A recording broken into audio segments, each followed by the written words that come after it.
আপনারা দেখছেন SR24x7 news. Kolkata press ক্লাবে জাতীয় বীমা কর্মচারী সংগঠন NFGIর পক্ষ থেকে এক গুরুত্বপূর্ণ সাংবাদিক সম্মেলন অনুষ্ঠিত হয়। এই সম্মেলনে উপস্থিত ছিলেন শ্রী সোমেশ বিশ্বাস, সহপ্রধান BMC অর্থনৈতিক ক্ষেত্র এবং বীমা ক্ষেত্রের প্রধান, Shri Ramesh Haldar, chairman joint forum insurance sector, Debashis Banerjee সভাপতি। এই সম্মেলনের মূল বিষয় ছিল বীমা খাতে বেতন পুনর্নির্ধারণ। বর্তমান ব্যাংক এবং LICর বেতন চুক্তি সম্পন্ন হলেও GICতে এখনও চুক্তি সম্পন্ন হয়নি। আমরা অবিলম্বে GICতে বেতন চুক্তির বাস্তবায়নের দাবি জানাই। এই প্রসঙ্গে BMS এর পক্ষ থেকে কেন্দ্রীয় অর্থমন্ত্রীর সঙ্গে দিল্লিতে এক বৈঠক অনুষ্ঠিত হয়, যেখানে GICতে বেতন পুনর্নির্ধারণের বিষয়টি উত্থাপন করা হয়। ভারতীয় মজদুর সংঘের তরফ থেকে আজকে যে আপনাদেরকে ডেকে বিষয়গুলো জানানো হলো, আমাদের সংগঠন কেন্দ্রীয় কমিটির ইনচার্জ মাননীয় শ্রী সোমেশ বিশ্বাসজি আর আমাদের জয়েন্ট ফোরামের চেয়ারম্যান এবং এক্স পার্লামেন্টারি জয়েন্ট পার্লামেন্টারি কমিটির ডক্টর বাবা সাহেব আম্বেদকর ট্রাস্টের মেম্বার মাননীয় শ্রী রমেশ হালদারজি এবং OGS ওয়েস্ট বেঙ্গল ভারতীয় মজদুর সংঘ এবং আমাদের National Federation of General Insurance Employees ইউনিয়নের General All India Eastern Zone President মাননীয় শ্রী দেবাশিস ব্যানার্জি জি এবং আমাদের সর্বসাথী মাননীয় শ্রী সুনীল বিশ্বাসজি সবাই একটা জিনিসই বলেছে, এবং রঞ্জন এবং আমাদের জেনারেল সেক্রেটারি সাহেব NFGI রঞ্জনজি সবাই আমাদের একটাই দাবি আছে যে যত দ্রুত সম্পন্ন আমাদের ওয়েজ রিভিশনটা নিষ্পত্তি করা হোক। কারণ এটা একটা এতদিন ধরে হয়ে রয়েছে। কিছু ইউনিয়ন যারা রয়েছে আমাদের বাদ দিয়ে আমরা যারা সনাতন সংস্কৃতির মান্যতাকে দিই এবং সনাতন সংস্কৃতির ধারক এবং বাহক, এবং আমরা যারা মনে করি যে ভারতীয় মজদুর সংঘ শুধুমাত্র একটা ইউনিয়ন প্ল্যাটফর্ম না, এটা একটা পরিবার, এবং এভাবেই আমরা শিখি। এই শিক্ষিত হওয়ার পরও আরো কিছু ইউনিয়ন রয়েছে যারা কিনা যাদের আইডিওলজিটা চীন, পাকিস্তান বা অন্যান্য জায়গাগুলো থেকে এসছে, এবং তাদের যেসব বিষয়ে বিভিন্ন জায়গাগুলো হয় তাদের কিছু কিছু অ্যাফেকশনটা আমরা এই JNUতেও দেখেছি, আলিগড় মুসলিম ইউনিভার্সিটিতেও দেখেছি, এবং এখন ক্রমাগত যাদবপুরেও দেখছি যারা ভারতবর্ষকে ক্রমাগত টুকরো করে দেওয়ার কথা বলে। আমি তাদেরই কিছু গ্রুপ গিয়ে অলরেডি একটা কেস করেছিল লেবার কমিশনের কাছে। অদ্ভুত ব্যাপার, লেবার কমিশনের লাস্ট ডিসাইডেশন যে মিটিংটা হয়েছে সেখানেও লেবার কমিশন বলেছে যে আমরা অলরেডি এটা ফুল এন্ড ফাইনাল সেটেলমেন্টের পথে, গভর্নমেন্টকে আমরা স্পেশাল ডিও লেটার পাঠাচ্ছি। লেবার কমিশন নিজে বলেছেন গভর্নমেন্টকে আমরা স্পেশাল ডিও পাঠাচ্ছি, এবং এটা 31শে মার্চের মধ্যে যাতে আপনাদের নোটিফিকেশন হয়ে যায় ওয়েজ রিভিশনের জন্য, সেই ব্যবস্থাটাও করছি। কিন্তু গতকাল আমরা একটা মেসেজও পেয়েছি এবং আপনাদের মাধ্যমে জানিয়ে দিতে চাই, এই চলছে না, চলবো না, বন্ধ করব, এরা এই অন্যান্য লোকজন এই যারা ইউনিয়ন আছে তারা এরকম একটা বন্ধের প্রোগ্রাম নিয়েছে আগামী 27 তারিখ। তো আমি অনুরোধ করব আমাদের সমস্ত শ্রেণীর কর্মচারীদেরকে, আপনারা যে যেখানকারই মানসিকতা হন না হন সব ঠিক আছে, কাজ করুন, দেশের জন্য কাজ করুন। ভারতীয় মজদুর সংঘ আপনাদের পাশে সমস্ত রকম ভাবে আছে, এবং ভারতীয় মজদুর সংঘ যখন জেনারেল ইন্স্যুরেন্সের এই ওয়েজ রিভিশন বিষয়টাকে একবার যখন শুরু করেছে তখন নিশ্চয়ই করবে। हम आपके माध्यम से ये बताना चाहते हैं कि भारतीय मजदूर संघ कर्मचारी अधिकारियों के लिए काफ़ी सुदृढ़ तरीके से फाइट कर रहा है और सभी मांगे बहुत व्यवस्थित तरीके से उठा रहा है, और सभी की जो सेवाएं हैं, सर्विस है, उनको सेफ करके आगे बढ़ा रहा है।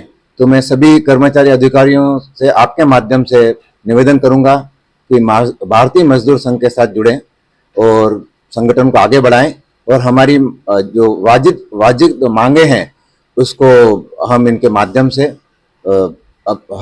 हक से ले सकें।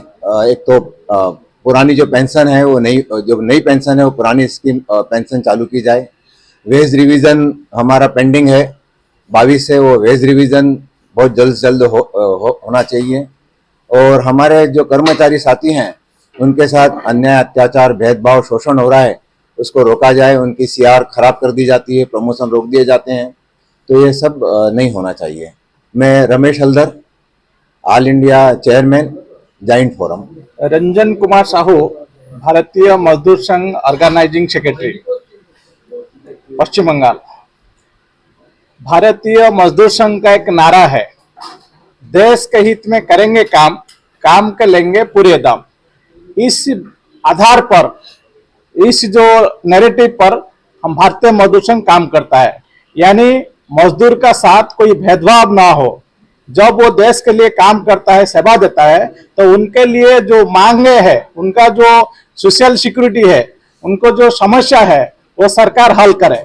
और भारतीय मजदूर संघ किसी प्रकार से सरकार से दबाव ना आते हुए हम मजदूर के लिए काम करते हैं, ये हमारा अपेक्षा रहता है। हम सरकार के साथ भी नेगोशिएशन के आधार पर काम करते हैं। भारतीय मजदूर संघ जो बेसिक आधार है, राष्ट्रहित, उद्योग हित, श्रमिक हित। मजदूर संघ का लक्ष्य देश बचना है, तो देश के लिए इंडस्ट्री चाहिए और इंडस्ट्री के लिए श्रमिक चाहिए। यदि इंडस्ट्री नहीं रहेगा तो मजदूर कहाँ आएगा, उसके लिए क्या मिलेगा? तो इसलिए हमको मजदूर इंडस्ट्री को सुरक्षा देना ये पहला काम बनता है। और उसके पहले तो देश का हित होना चाहिए, देश बचना चाहिए, तो फिर ये सारे दो आधार हमको मिलेगा, नहीं तो हम कुछ नहीं कर पाएंगे। অল ইন্ডিয়া ভারতীয় মজদুর সংঘের অফিস বেয়ারার গ্রুপে আছি। আর ফাইন্যান্স, আমাদের যে ফাইন্যান্স একটা সেক্টর আছে যেটা ব্যাংকিং এবং ইন্স্যুরেন্স, সেটার আমি ডেপুটি ইনচার্জ আর ইন্স্যুরেন্স সেক্টরের ইনচার্জ। ইন্স্যুরেন্স সেক্টরে যতগুলো ইউনিয়ন আছে ভারতীয় মজদুর সংঘের এফিলিয়েটেড, ওই কাজগুলো দেখছি। হচ্ছে মেইনলি আপনারা শুনেছেন যে ব্যাংকে অলরেডি পে রিভিশন হয়ে গেছে, তারপরে ব্যাংকে হওয়ার সাথে সাথেই এলআইসিতে হয়ে গেছে, কিন্তু জিআইসিতে হচ্ছে না। গত কয়েক বছরের ওয়েজ রিভিশনের যদি আমরা হিস্ট্রি নেই, তাহলে আমরা দেখছি কি এলআইসিতে হওয়ার পরে জেনারেল ইন্স্যুরেন্সে অনেক দেরিতে হচ্ছে। গত যে ওয়েজ রিভিশন হয়েছে সেটা তো 1.5 বছর পরে হয়েছে। তো আমরা বলছি এই 1.5 বছরের যে স্পান, সেটাকে আরো কম করে তাড়াতাড়ি করতে হবে, উইদিন 3 মান্থস। এবং 10 তারিখে, গত 10 জানুয়ারিতে ডিএফএস এর যে সেক্রেটারি, যিনি ইন্স্যুরেন্সের কাজ দেখেন, ওনার সাথে কথা হয়েছে। উনি এগ্রি করেছেন যে আগামী থেকে আমরা এটা তাড়াতাড়ি করব, আর এইবার আমরা মার্চের মধ্যে এটা শেষ করব। তো আমরা আশা করছি ঠিক আছে, মার্চের মধ্যে যদি নাও হয়, এটা বাই এপ্রিল এবারে রিভিশন হয়ে যাবে। আর সবচেয়ে যেটা আমরা এটা আপনাদেরকে জানাচ্ছি যে এই বছরই যেটা লাস্ট ওয়েজ রিভিশন হয়েছে, সেটা মানে হিস্টোরিক্যাল কেন বলছি যে গত যত রিভিশন হয়েছে ব্যাংকিং এবং এলআইসিতে, সেটা আন্দোলনের মাধ্যমে হয়েছে। প্যান ডাউন, 1 ঘন্টা স্ট্রাইক, ডেমনস্ট্রেশন, লাগাতার 2 দিনের স্ট্রাইক, এই ধরনের আন্দোলন প্রায় 6 মাস 1 বছর ধরে চলার পরে রিভিশন হয়েছে। আমরা এইবারই করতে পেরেছি উইদাউট এনি আন্দোলন, কোনো আন্দোলন ছাড়া ওয়েজ রিভিশন করতে পেরেছি। এবং এতদিন ধরে যত রিভিশন হয়েছে তার বেস্ট রিভিশন হয়েছে। এলআইসিতে তো 17% হয়েছে, আর লোডিং ফ্যাক্টর যদি আমরা জুড়ে দিই তাতে দেখবো যে আরো 3-4% যোগ হয়েছে। সুতরাং বেস্ট ওয়েজ রিভিশন হয়েছে। আমরা এই ধরনের ওয়েজ রিভিশন আশা করছি জেনারেল ইন্স্যুরেন্সে। আমার নাম সোমেশ বিশ্বাস, আমি অল ইন্ডিয়া বিএমএস এর যে ফাইন্যান্স সেক্টরের ডেপুটি ইনচার্জ।